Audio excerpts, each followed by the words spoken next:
Right, so I'm at the top of my decrease now, so I'm ready to do the decrease 3, and we're going to have to do a little bit of moving about of stitches on the left hand needle to be able to work the blue stitches first and then the white stitches. So using the same technique that we did when we did the decrease 2, we're going to move the blue stitches onto the right needle whilst dropping the white stitches, then pick them up again and put the blue stitches back onto the left needle, so all the blue stitches are together first and then the white stitches are together second. So we're going to take all 3 blue stitches together this time. So we slip the first one, slip the second one, carefully drop that first white stitch, slip the third blue stitch, drop the second white one, then go back and carefully pick up the 2 white stitches that we dropped. Now we're going to put the second 2 blue stitches that we picked up back onto the left needle, but we're going to keep the third one slipped onto the right hand needle. Gather up your yarn, you're then going to knit those 2 blue stitches together.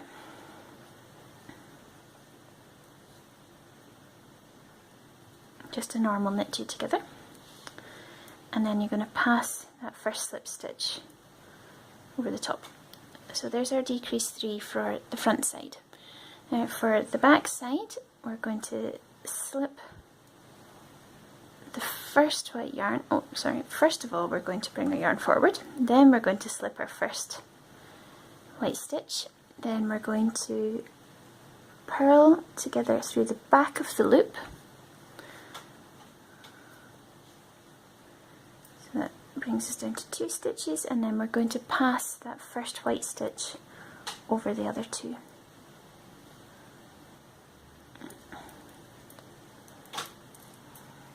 The needle out of the way, there we go. So then that's the decrease 3 on the inside. So I'll just go around to the other side, show you that same thing again. I'll just work these side stitches quickly. So at this point these 3 stitches at the side are just exactly the same. It's not until the next round where you'll be doing anything with these to decrease them as well.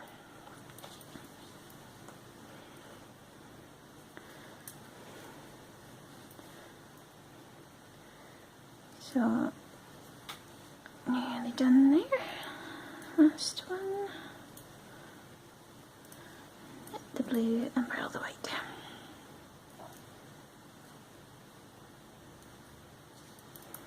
Okay, so now we're on to the decrease 3 on the other side of the mitten. So exactly the same technique as we used on the first side. We're going to slip a blue, slip the next blue, carefully drop the white, slip the next blue, carefully drop the white, and then go back and pick up the 2 white stitches. Put the second 2 blue stitches back onto the left needle, leave the first one on the right. Then we're going to knit 2 together.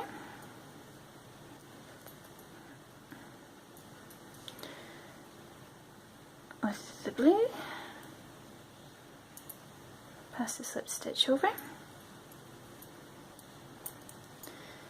and then yarn forward, slip the first white, purl them together through the backs of the loop,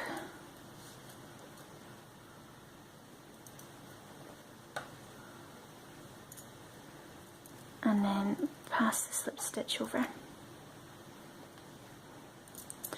So that's us now decreased 3 on either side of the mitten. So now we're round to the second decrease 3, and you're going to be doing it with 1 from each of the sides. So it's exactly the same technique, but you're just going to need to move your stitches around a little bit. So before I start on this round, I'm going to move my stitches. So I want 2 stitches from the end of there are now going to be on this needle, and then 2 stitches from the side here I'm going to join on this end of this needle. Okay.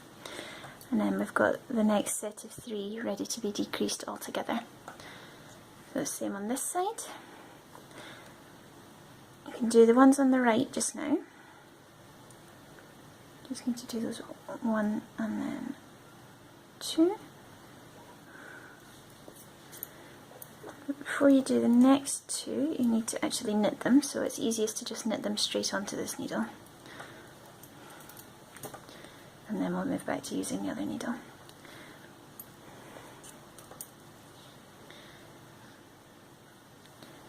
So knit the blue one and purl the white one.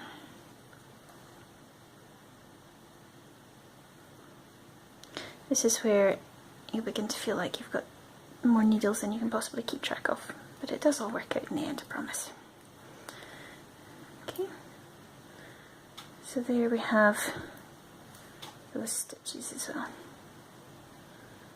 Oops, I've twisted those there. Right, I'll need to just put the blue and the white the other way around when I get to there, because they've managed to get themselves the wrong way around in the needle. I must have twisted it around, but that's easy enough to fix. Right, so I'll just knit these 2 for the side colour to start with, and then we'll go around and we'll do the decrease 3 on the other side.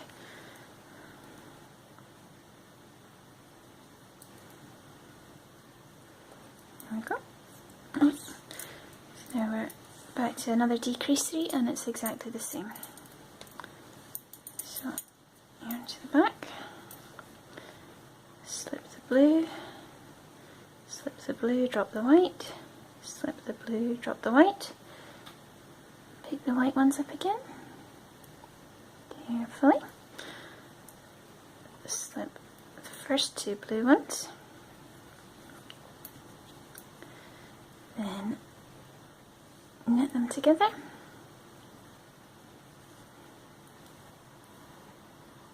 Pass the slip stitch over, yarn forward, slip the first white, purl them next 2 ones together through the back of the loop.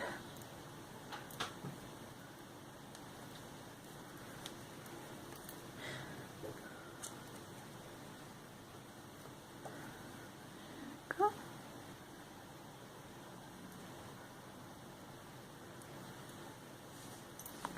And pass the slip stitch over.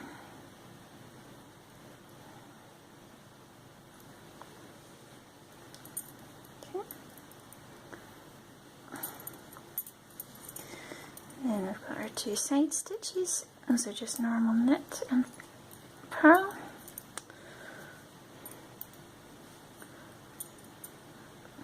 See what I mean about the needles. Knit the white, and then purl the blue,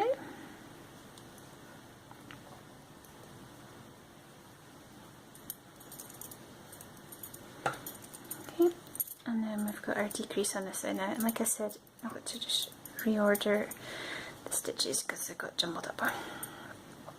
So slip, now I've got 2 white stitches to drop there, slip the blue, slip the 3rd blue, and pick those 2 white stitches up. So you see, even though I made a mistake, it was really easy to fix. So slip those 2 blues back onto the left, and knit them together.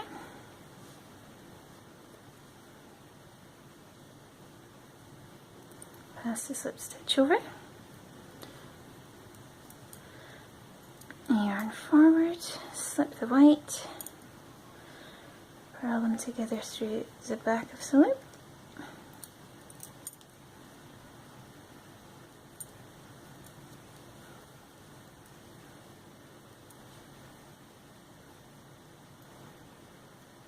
and then pass the slip stitch over. Okay, now that's the end of the knitting. I'm going to just pop over and get my sewing needle just so that we can finish these mittens off now, because that's the end of the knitting for that bit. We just need to sew them up. Now if you're careful sewing them up, then you end up with the white going all the way up and across the top and back down the other side. And I'll show you how I do that. There's probably different ways of doing it, but I'll show you how I'm going to do it. Alright, I'll be back in a moment. Okay, so now comes the fiddly bit of sewing up the top of the mitten.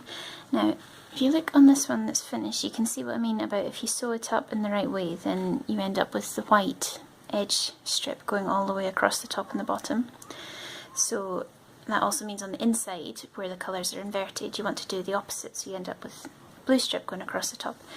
Now, to do this, it's a little bit of a faff, to be honest, because you're trying to sew up the blue stitches from either side and the white stitches from the two edges with the white yarn on the outside to make it look like a white line.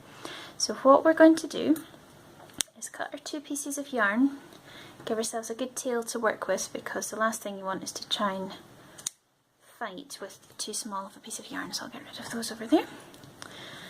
Now, what I would suggest doing first is just very loosely getting the stitches that you're going to be doing the inside out of the way first. So I'll just thread the blue yarn onto my needle. Now, I'm going to want the white stitch from this side.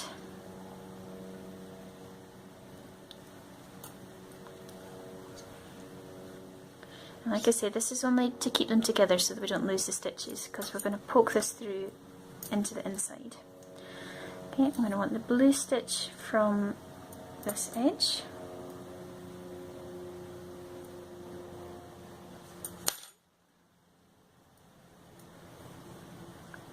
There we go. And seeing as I've just dropped a needle there, what I'll probably do is just put that on that needle. There we are. The last thing we want to do is drop stitches at this stage. Now I want the white stitch from this needle.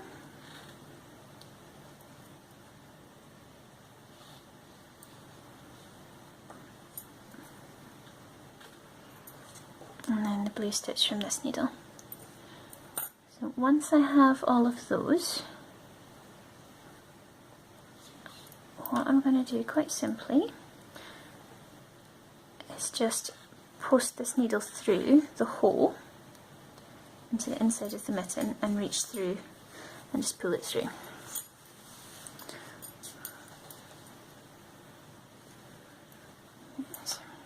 Okay, I feel it with my fingers, so I'll just pull it through, pull it all the way down so the yarn comes off. Okay, then there's my needle back. So that way those stitches are all safe, they're waiting for me to come back. Now we come to working the stitches on the outside of our needle.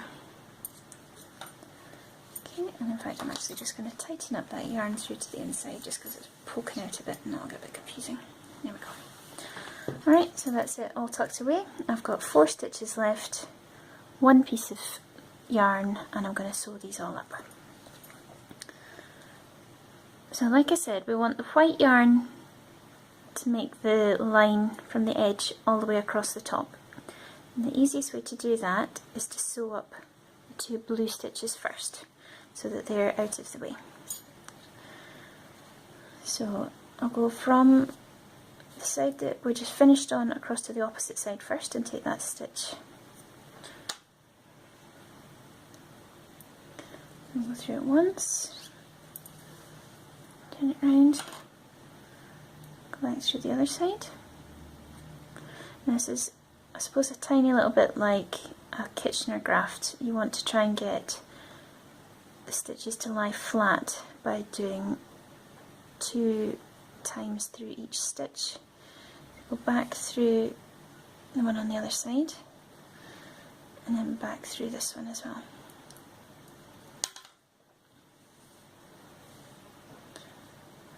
Okay. Now that'll give you a blue line across the centre, which is fine. I've got the needles in the way everywhere. There we go. So now we're going to do our 2 side stitches. So start by picking up this one. going across to that one.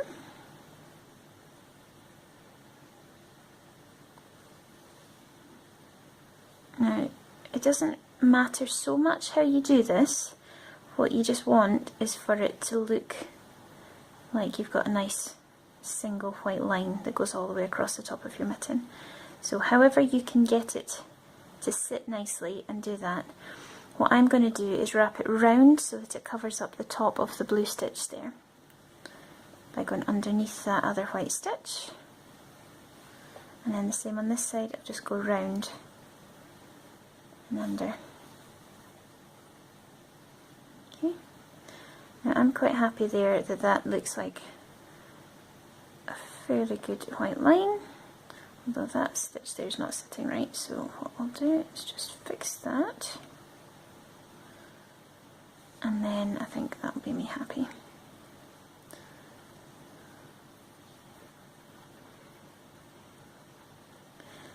As I said, it's a bit fiddly, so just however you think it looks good enough for you to live with, basically. So there we go, that's me happy with that. So I will just tie that off. And the excellent thing about doing double knitting is that you have no need to work in the ends of your knitting. You can just post it in between the layers, and then that's it out of the way. So that saves that last fiddly bit of work, which always makes the end of a project annoying. So there we go. And when I put my yarn through there, I'll just go through the layers of the mitten. I'll go up there, as far down as I can, pull it through, and that's that done. So then you just turn your mitten inside out, do the same on the other side, and that's the top of your mitten all done. And it's really quite straightforward, I think. Just make sure that you're happy with how it looks. There's no definitive way to do it. Alright, so I hope that makes sense with that. I'm now going to go back and do the thumb because it's still on its holding stitches. But the techniques for the thumb are exactly the same, just miniaturised as the techniques that we've used for the top of the mitten here. So there's nothing new there. So I hope you found these videos to be helpful, and if you do tackle the Noughts and Crosses mittens, I would love to see them. So please get in touch, let me see them, I'd love to know. Alright, I've been Catriona, and if you want to see any more of my patterns or designs, you can find me on Ravelry or on my blog. The links to both are in the comments section under this video and also at the end of the video. Thanks for watching, bye!